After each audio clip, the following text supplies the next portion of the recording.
supporting a warm, ice-free coastline with resources to sustain a lot more life. Though experts have, of course, debunked its imaginative suggestions and downplayed its significance ever since. Yet, while most have general faith in the map-making of modern experts, it may be significant that the actual satellite images of what officials claim is a fully explored continent are actually composited together in a mosaic with a gaping hole in the middle around the South Pole. This is supposedly the truest picture of Antarctica that we're given, courtesy of the NASA Landsat program, which admittedly continually replaces and edits the composite, including when whiteout strikes. So the question that remains is, are we seeing what's really there? These satellite images are often stunning and give us a photorealistic picture of our planet, but like a video game with convincing graphics, satellite images are still only a representation of what's really there. They have flaws, and like all maps, the images simply aren't the actual territory. That may seem like a nitpicky point, but it's an important distinction to make, especially when we see large portions of what look like painted over or blurred out areas of the continent where bases are supposed to be located.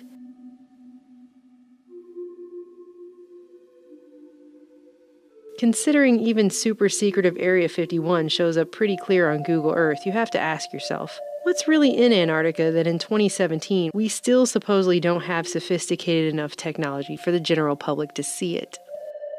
Investigations that West Antarctica and East Antarctica are actually two continents separated by an under-ice channel have largely been upheld. The Transantarctic Mountains and the chain of mountains up the Palmer Peninsula connect with the Andes Range, nearly touching South America where they were once connected by a land bridge. The questions began as soon as Antarctica was quote-unquote found. Have they, or will they, unearth something significant from humanity's past? Despite being told the entire continent is basically an icy, barren wasteland where hardly anything could survive or thrive, with no native human population other than visiting scientists. Freezing wastes without people, without life, without vegetation. Nature's most formidable challenge to man. Earlier reports show this is simply not the case. All the way back in 1893, Captain Larson reported discovering petrified wood and worms on Seymour Island, as well as a captivating area with dozens of clay balls placed on top of what looked like pillars, which had the appearance of having been made by the hand of man. But these were later dismissed as basalt that happened to collapse into the appearance of carefully sculpted clay balls on top of pillars. Between 1928 and 1930, then Commander Richard Byrd completed the first of 5 major modern expeditions to explore the Antarctic, and right away his team were captivated by evidence that there had once been a warmer climate while they were surveying vast tracts of otherwise icy land at the bottom of the earth. This expedition, which cost $400,000, was financed by Edsel Ford and John D. Rockefeller Jr., among others.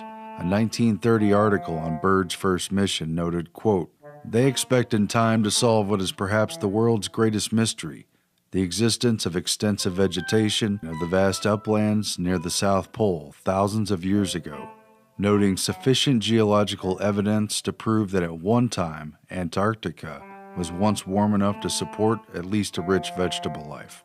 In 1947, the U.S. Navy claimed they found a place they named the Bunger Oasis, though it may have been explored earlier.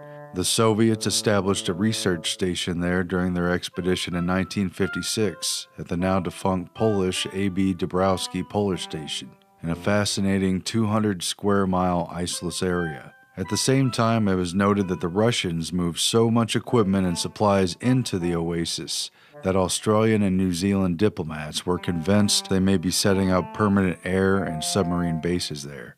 No wonder that one of the most compelling anomalies spotted on satellite images of Antarctica is only 35 miles from the Soviet base, in what appears to many to be a domed metal lid over some sort of underground entrance.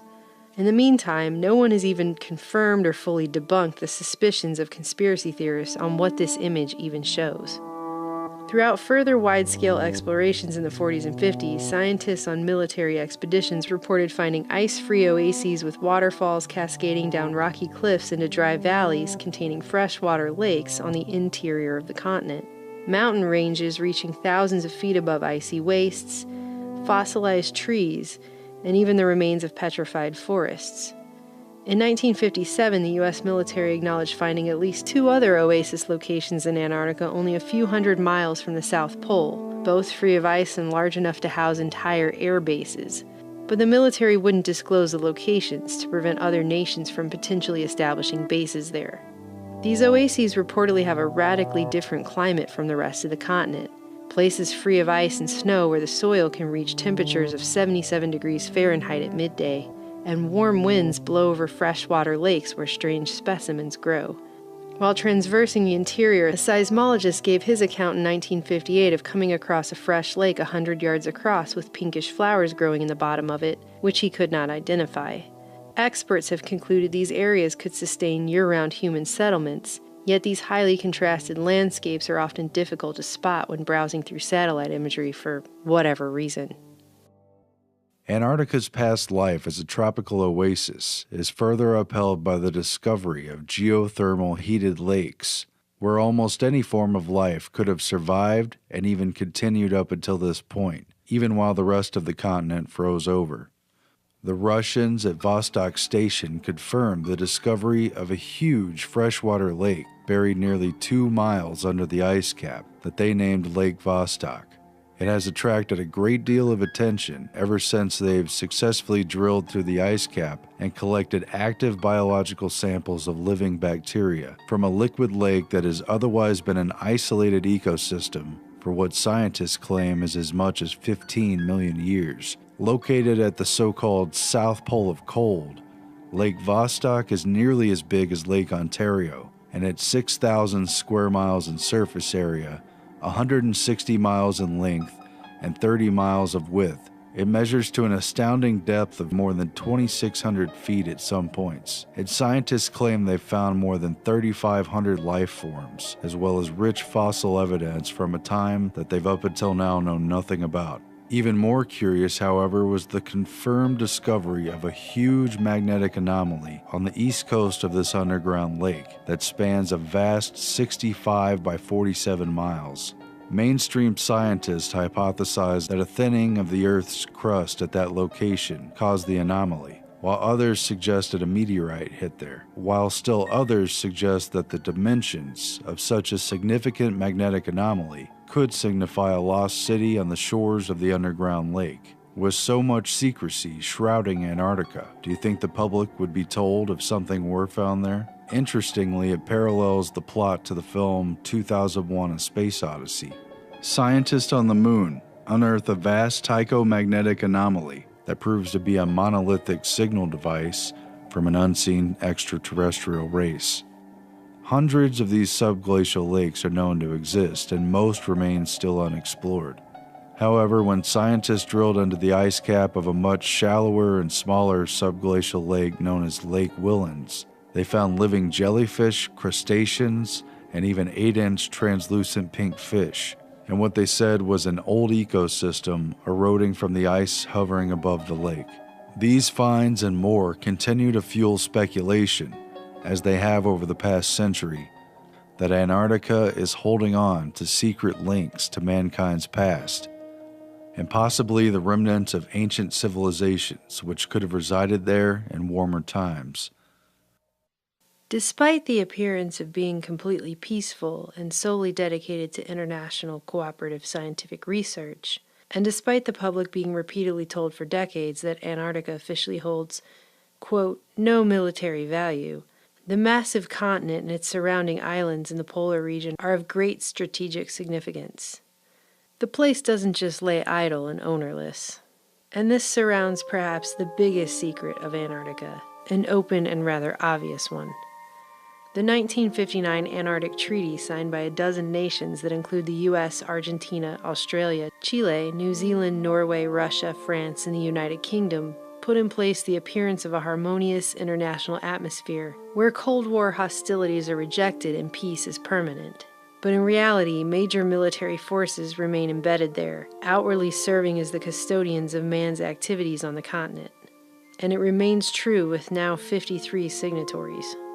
Significantly, the 1959 treaty immediately followed the 1957-1958 International Geophysical Year, which organized dozens of nations to participate in the Antarctic and other parts of the globe to establish permanent scientific bases and conduct unprecedented exploration and experimentation. The recommendation to make 5758 an IGY event was initiated by astrophysicist Dr. James Van Allen, who was working with the Navy to test his developing theories about the geomagnetic forces that surround the planet, including the intense bands of harmful radiation that bear Van Allen's name.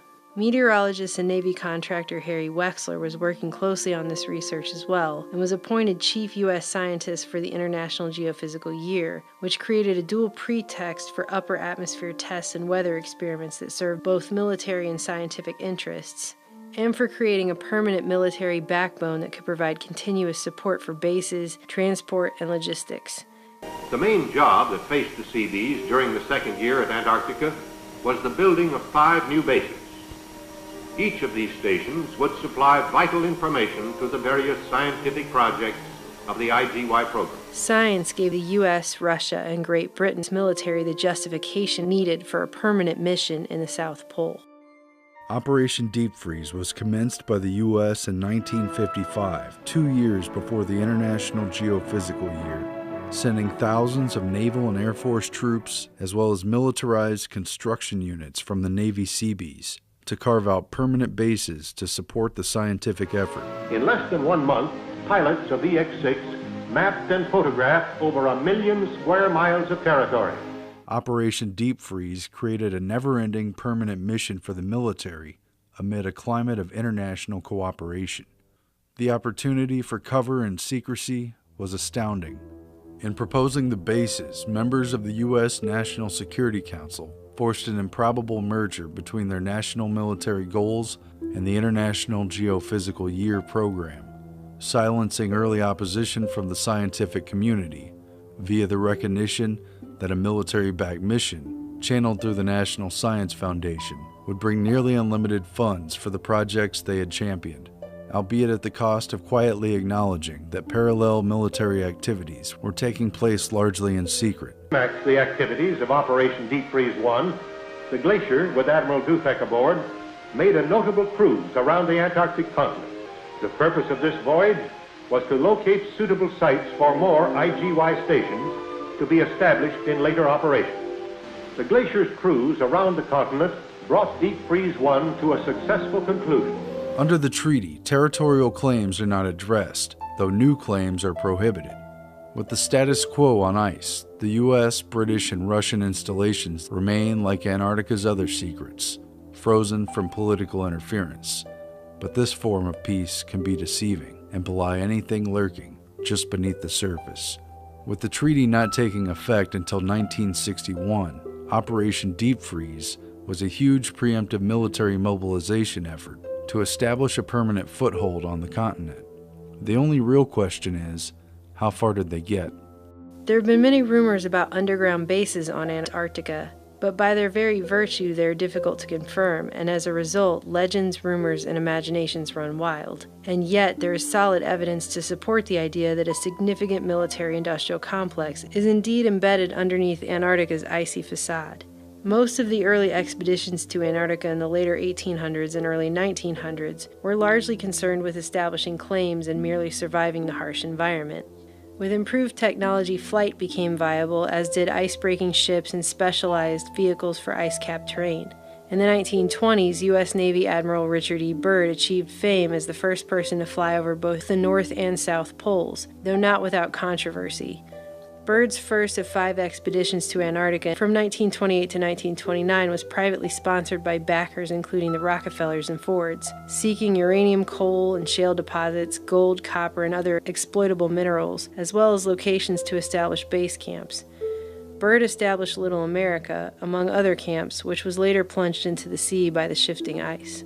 Byrd's second 1934 to 1935 expedition focused more on weather. Publicly, the expedition was mostly known for Byrd's dramatic wintering in alone at a meteorological station where he nearly died of carbon monoxide poisoning from a poorly vented stove, yet he lived to publish a best-selling account of it. Behind the drama, it was a major effort to study the relationship between seismic activity, geomagnetic forces, atmosphere, and weather. James Van Allen, who discovered the Van Allen radiation belts that bear his name, took part in Byrd's second expedition as assistant to the chief scientist, and later became a driving force in Antarctic weather experimentation, while Byrd helped the U.S. secure its claims there. Hitler's right-hand man, Hermann Goering, personally signed off on Germany's third expedition to Antarctica, and its first since before World War I. This became the infamous Neuschwabenland Nazi expedition, launched in 1938 and completed officially in 1939, just before initiating war with Poland. It was to be a secret reconnaissance expedition, with only 33 members plus the ship's crew. Following a German whaling expedition in 1937-38, it aimed ostensibly at increasing the production of fat for the coming war effort. However, the real mission was clearly to establish permanent bases for Nazi raids and other naval activities. The Nazis staked out claims and dropped flags from planes over a large 231,000 square kilometer area, taking some 16,000 aerial color photos, along with prospector data to support legal claims based on the right of exploration, utterly disregarding previous claims by Norway over Queen Maud Land. Finding out about the secret mission through their German diplomat, Norway quickly attempted to annex the territory by decree 3 days before the Nazi expedition even reached Antarctica. But it didn't deter Germany, who issued a decree in August 1939 after the mission, establishing a German Antarctic sector, officially called Neuschwabenland. Less than a year later, in 1940, Germany had invaded and occupied both Norway and Queen Maud Land. Even mainstream historians admit officially that there is evidence of at least minor Nazi coastal bases in Antarctica, ones that were large enough to dock German battleships during the war. But there's no clear record of activities beyond that. Unofficially, rumors allege that several Nazi U-boats that disappeared from the records had carried top officials including Hitler to the South Pole after the war, and that a more extensive and permanent base existed. If this holds any truth, one possible location for a substantial fortress would have been the 200-square-mile ice-free Schirmacher Oasis, which the Nazis had first identified from the air, and which supported numerous international stations after the war. Either way, after their 1938-39 Neuschwabenland expedition commenced, Admiral Byrd was sent to Antarctica from 39 to 40, on a U.S. government-sponsored mission to establish permanent bases, further exploration, and most assuredly to spy on Nazi efforts there.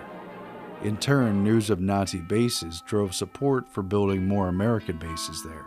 Though modern scholars have tried to downplay the existence of Nazi bases, news reports of the time captured the concern, as this article highlights that, quote, the capture of a secret Nazi hideout proves valuable naval bases can be built in ice fields. It also stated, quote, there, hidden away in some undisclosed quarter of the Antarctic quadrant, a British naval patrol recently found a Nazi naval base. True, it was only of small dimensions, yet was sufficiently enough equipped to have repaired even the Graf Spee, referring to the notorious Nazi commercial raider that was attacking British commerce ships. A 1942 article asked U.S. naval bases in the Antarctic and began discussing, quote, the possibility of using the Antarctic continent as one of the jumping-off places for the great naval offensive that would wipe Japan's rising sun flag off the face of the southern seas. And it discussed how it would become a pivot from which we could guard and control both the South Atlantic and the South Pacific. Clearly, Antarctica had become an important military position.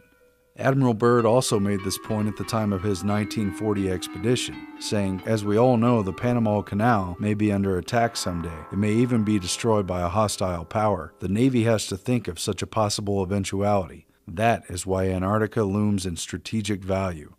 The British formalized its efforts to surveil and counter Nazi presence in the Antarctic during World War II under Operation Tabarin, where they sought to establish major Antarctic bases. The name Tabarin references a famous charlatan and street performer from the 17th century who used trickery and guile to hawk snake oil cures and put on provocative acts. The mission sought to utilize any pretext to occupy key Antarctic islands and counter illegitimate Nazi claims in Queen Maud Land. The British saw it as a power play to stave off Axis domination of the southernmost routes, especially between South America's tip and the Upper Peninsula. Britain reported not only Nazi bases there, but vexing Japanese whaling expeditions as well, and a definitive move was needed to outmaneuver Nazi-friendly Argentina, who held the de facto claim to influence over the region. The British occupied several key positions, including Deception Island, a tiny donut-shaped piece of land known for having the only ideal sheltered anchorage in Antarctica, but also host to an active volcano under its calm waters, as well as Hope Bay, an ice-free coast on the tip of Palmer Peninsula, as well as the more northern Falkland Islands, which it had first claimed in 1908. In short, this is closely related to why Britain felt strongly enough about the place to fight a war with Argentina for the Falkland Islands in the 1980s, long after Britain's empire had supposedly faded. These strongholds and others were necessary to defend the important passage routes between the South Atlantic and Pacific Oceans, vital to the commercial and military affairs of both Britain and America, as well as to contend for supremacy in Antarctica. In World War II, the British fired upon the Germans' notorious Graf Spee pocket battleship in 1939 during the Battle of River Plate. A previous report indicated that British believed the Graf Spee was docking at a covert base in Antarctica and raided its commercial vessels. Though it wasn't heavily damaged, the Graf Spee was forced to scuttle to Uruguay and abandon crew after its critical fuel cleaning system was destroyed. Captain Langsdorff committed suicide, and dozens of people died. The quiet battle for control of the southern oceans had now cost blood. Under Tabarin, Britain tore down Argentinian flags and destroyed whaling stations that could supposedly be used by the Nazis, and set up their own bases and stations to replace them. In the post-war era, Britain made fresh claims over the South Shetland Islands, the South Georgia Islands, and the Falkland Islands, even after the 1959 treaty. More secretly, the British built a significant base, known as Modheim Base, on the mainland of eastern Antarctica and in the general vicinity of the Nazis' new Schwabenland base in Queen Maud Land. An advanced base was also built in the ice-free portions of the mountains near the pyramid Nunatak, but it remains little known and obscure even on modern satellite images, utilizing underground tunnels to connect tiny research huts and a sophisticated system to protect the base from snow and ice damage over time. In fact, it is very hard to find any mentions or any information at all about the Modheim bases in newspapers after the mid-1950s. It was with the assertion of British power on the southern continent that U.S. Admiral Richard E. Byrd launched Operation High Jump, and with the wartime conclusion of Operation Tabarin, British interest in the Antarctic essentially rolled over into Allied interest with the U.S., almost seamlessly continuing during the U.S.-led military invasion to conquer Antarctica. It was completely unprecedented. Admiral Richard Byrd and Rear Admiral Richard Cruzen led some 4,700 men and brought 13 Navy vessels, an icebreaker ship, an aircraft carrier, battleships, a state-of-the-art submarine, and a fleet of planes and helicopters developed for the extreme cold to surround the continent and establish new bases. This largest ever polar deployment served as an exercise for cold weather warfare to oppose communist aggression and came with the talking points of protecting against an enemy operating from the poles and able to mobilize very quickly. Thus, the U.S. intended to establish a permanent presence there. At the mission's conclusion, Byrd told reporters embedded with him, quote, "The almost terrifying rate of speed at which our world is shrinking is the great object lesson. We can no longer believe that distance guarantees us safety, that oceans and poles will be our ever-protecting no man's land. If he could succeed in taking 4,000 young Americans into the cold and unknown Antarctic, that others could do the same as well." But Admiral Byrd was forced to retreat from the mission after only a few months. Newspaper accounts blamed the ice and the freezing up of the waterways, the same excuse mentioned ahead of time in papers before the expedition departed. Some have claimed that Byrd met a superior force that even possessed UFO aircraft that drove Byrd out of Antarctica. But this account is largely substantiated by a quote which attributed Admiral Byrd as saying, in case of a new war, the continental U.S. would be attacked by flying objects, which could fly pole to pole at incredible speeds. However, retrieval of the article this quote was said to appear in dated March 5th, 1947, and written by Lee Van Atta, an International News Service correspondent who accompanied the expedition, carried a different account, with a few similarities from which grains of truth were plucked. It read, quote, Rear Admiral Richard E. Byrd warned that the U.S. must guard against any future invasion by hostile aircraft from across the polar regions of the Earth, which bears a resemblance yet a different meaning from the phrase flying objects which could fly pole to pole. The Admiral declared it is no scare phrase but a bitter reality to state that conflict, should it ever come again, will lash out at our nation over one or both poles. Byrd's warning was couched in the post-war narrative of a Soviet threat, which Byrd used after the war to justify cold weather Cold War training near both poles, which Byrd initially oversaw. Lesser known is the fact that the U.S. followed up the very next year in 1947-48 with Operation Windmill, which continued survey operations and even more significantly furthered the study of electromagnetic effects on weather at the South Pole, though the mission was also aborted early. The U.S. hesitated and backed off from a planned Operation High Jump 2 due to international pressure and suspicion about the militarization of the South Pole. Instead, it opted for the peaceful approach of Operation Deep Freeze that began a few years later in 1955, just ahead of the international treaty. It should be noted, just after World War II, the first nuclear war, that it was mentioned multiple times in the papers that not only was Antarctica a probable source of coal. We've found enough of coal within 180 miles of the South Pole in a great ridge of mountains. It's not covered with snow, enough to supply the whole world for quite a while. But also of vast stores of uranium, which multiple countries, including Britain, were down there in search of. Where that coal is gets 100 below zero in the winter. Well, It was once tropical. So we think there's oil there, and there's evidence, probably uranium there. The year after World War II ended, at the same time papers were quietly announcing in tiny articles buried in their back pages that Antarctica might be hiding large stores of uranium under its ice, a law and diplomacy professor at Tufts College was warning that the new free areas of the world, like Antarctica would become under the 1959 treaty only a dozen years later, should be placed under the control of the United Nations, quote, thereby establishing the first tiny toehold of world government in practice. Professor Leo Gross went on to say that the suspected presence of uranium in Antarctica necessitates the UN to act right away to, quote, start a pool of world government into which the nations could one day jump themselves, as many believe they will have to do before lasting world order can be established. is it any secret? Is there uranium there? That would be the only thing that would be practical to actually go after, I suppose. Everything else would be economically unfeasible, wouldn't it? Well, as we recklessly expend our resources, the time will come when we'll have to go after that stuff down there. Well, you know, I avoided what you said about uranium. I'm not sure about that. I don't want to have the world fighting over the Antarctic. And Robert, is there a competition among other nations to try to get information about Antarctica and possibly to secure some of these resources? Well, yes. There are now 7 nations very much interested. During the construction of these major installations, tunnels were dug between buildings, tunnels were dug for supplies and utility units, and for specialized equipment. Underground entrances and bases were expanded and reinforced to protect against the harsh weather. Were there secret underground military facilities constructed during or after this time?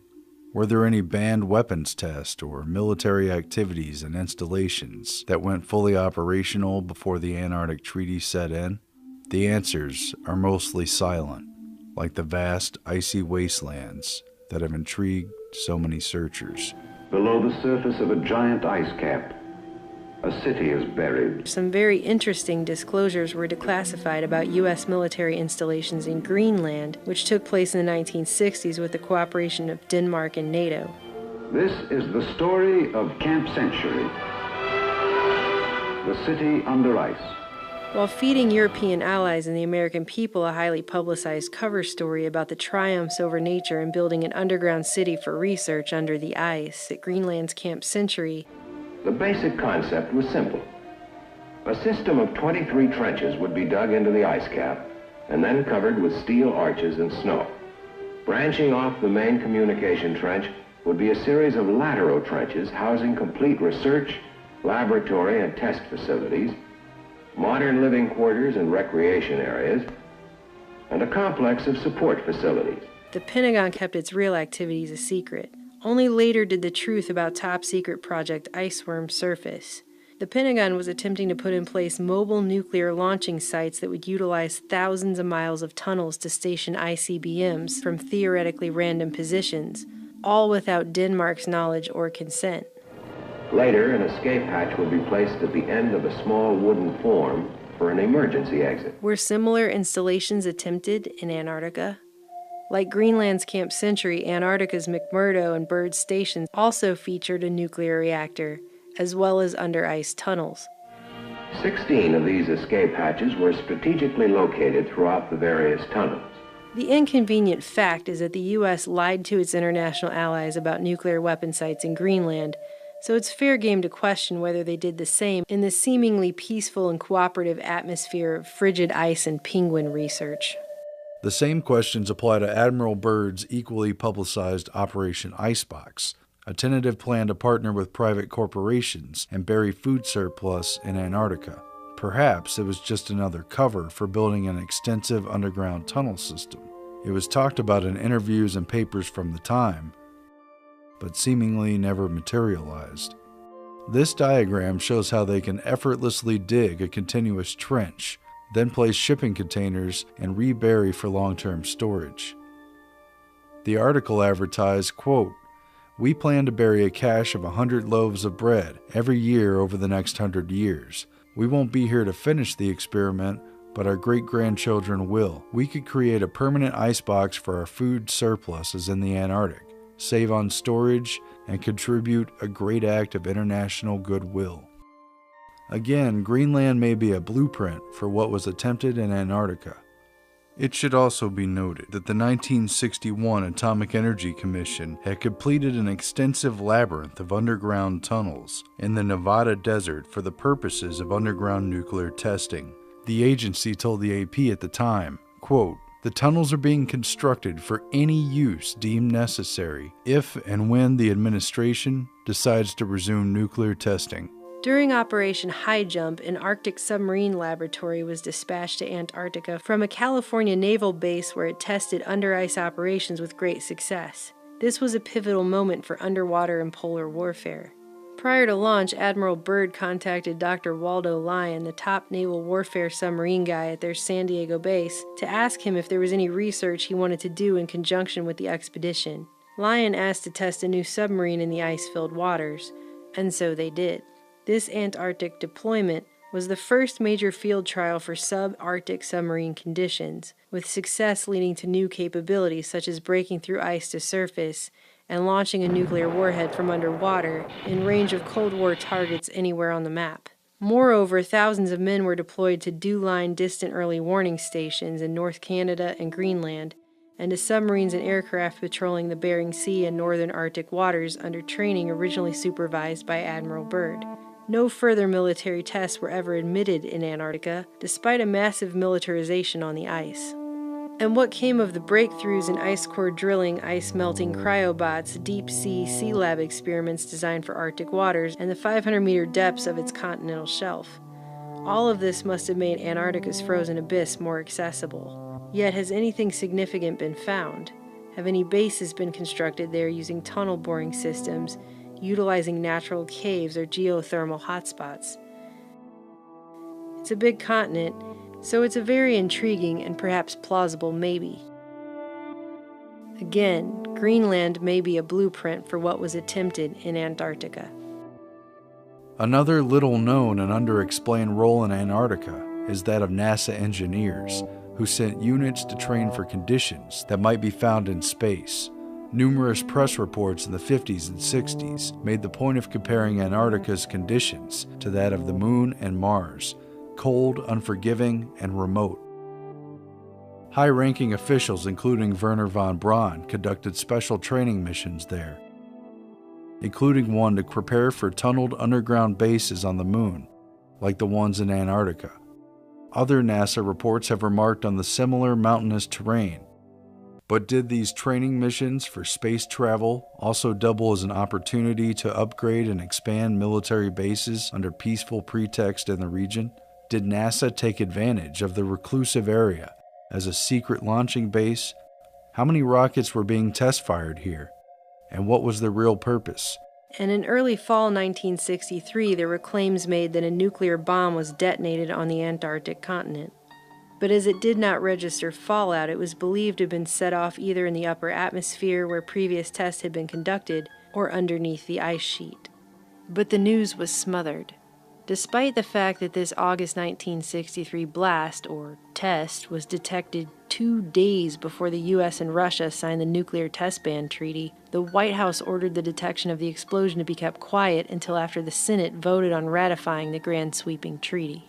The DoD originally denied that any explosion took place, and even tried to pass it off as a natural phenomenon before later conceding that it had in fact happened.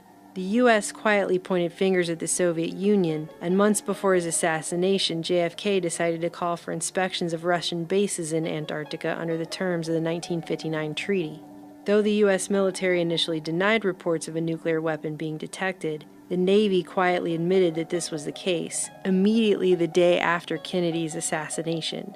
We found it mentioned on page 12A, following page after page of detailed and emotional JFK assassination coverage. After that, the issue seemed to disappear from public view. Did the Russians, the United States, or a joint scientific venture between multiple countries set off a nuke in the upper atmosphere of the poles in order to create an artificial EMP or aurora effect? If they did, it may have been allowed under the Antarctic Treaty, if and only if it was purely for science, and all member states agreed. If so, whatever they found or tested has been kept entirely under wraps. The absolute biggest secret of all in Antarctica is the electromagnetic energy that surrounds and saturates life on planet Earth. How, precisely, does the magnetic energy from the poles create and modify weather? Why are the poles frozen? Why a huge landmass at one pole and an open ring of ocean at the other? Could the poles shift suddenly, rapidly changing climate and destroying existing life? Could science engineer the artificial melting of the poles in order to extrapolate the riches and resources buried underneath? Scientists, Antarctic explorers, and military figures alike have discussed how weather is made and controlled at the South Pole, along with the accumulation of 90% of the world's ice and 60% of its freshwater reserves, which also controls oxygen content in the atmosphere. And Byrd, among others, has hinted at controlling the weather, something the Navy has always had a deep interest in.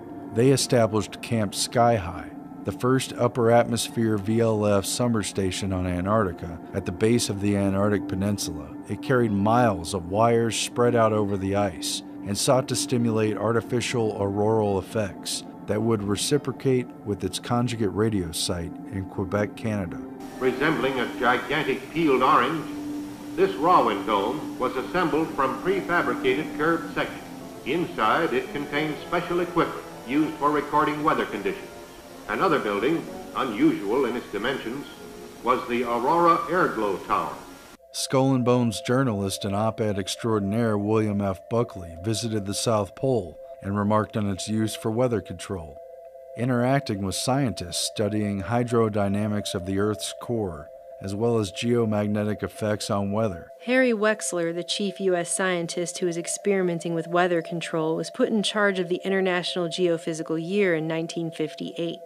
This was the same year that Harry Wexler saw his plans for bombarding the ionosphere with nuclear weapons undergo live tests in the Navy's 1958 Operation Argus, creating an artificial aurora burst hundreds of miles away at magnetic correlates from the firing positions. The Earth itself is a magnet. It acts as a dipole surrounded by a field of magnetic force. We see that the magnetic field extends a great distance from the Earth. Any one of these field lines can be thought of as lying in a shell. Advances in understanding the electromagnetic shield that protects the planet lent themselves to military attempts to manipulate the weather. The Navy confirmed that it could black out satellite and radio communications with high-altitude explosions, eventually creating an EMP. What were their plans at the South Pole? Wexler was deep into this weather manipulation stuff, and leading the 1957 to 58 International Geophysical Year as chief U.S. scientist is very telling of the research objects of Antarctica. In his papers, Wexler had detailed specific designs for planetary scale manipulation of the Earth's climate using short and long-term radiation and inducing artificial worldwide climate change. Another of his plans was to set off enough hydrogen bombs in the Arctic Circle to melt the ice and increase the world's temperature. Or conversely, Wexler proposed launching a fine powder into equatorial orbit to reduce the Earth's temperature with permanent Saturn-like rings. He also formulated a detailed plan for bombarding the atmosphere with chlorine or bromine and punching a hole in the stratospheric ozone layer, proven to work in military tests, only to oppose the same plan later. Wexler was on a working vacation at the elite Woods Hole Oceanographic Institute with which he was affiliated when he died unexpectedly of a heart attack in 1962 at the young age of 51. Just months earlier, he gave a final speech to Woods Hole titled On the Possibilities of Climate Control, explaining the mechanisms not just to seed a few clouds, but to permanently control the Earth's climate. The terms of the 1959 Antarctic Treaty, barring military activities and preserving the world south of the 60° south latitude line for science, does not apply to U.S. Navy operations on the open seas. If any kind of atmospheric heater, HARP device, or SBX-1 radar device, or even a nuclear submarine is used to manipulate or alter weather offshore, there's no jurisdiction over its activities there outside of military doctrine and secret government control. And then there's the totality of it all. Support for international scientific research trumps all other considerations in Antarctica. Or perhaps it has provided the ultimate cover for maintaining a massive, permanent, off-limits continent that is 1.5 times the size of the U.S., and within which they can run black projects away from the prying eyes of almost everyone else on the planet. Between the big push with Operation High Jump in 1946, where at least 190 Americans were left behind to continue operations, on through the next 15 years when the U.S. Navy and Air Force became the de facto custodians of the southern continent, the military took responsibility for at least 5 American permanent research stations with underground facilities, multiple atomic reactors, living quarters, and supply and transport for thousands of scientists around the continent. Great Britain had multiple expeditions to Antarctica during the late 1800s, the early 1900s, in World War I, and with classified operations during World War II, after which they never left, and their actions on the continent during that time are even less publicized.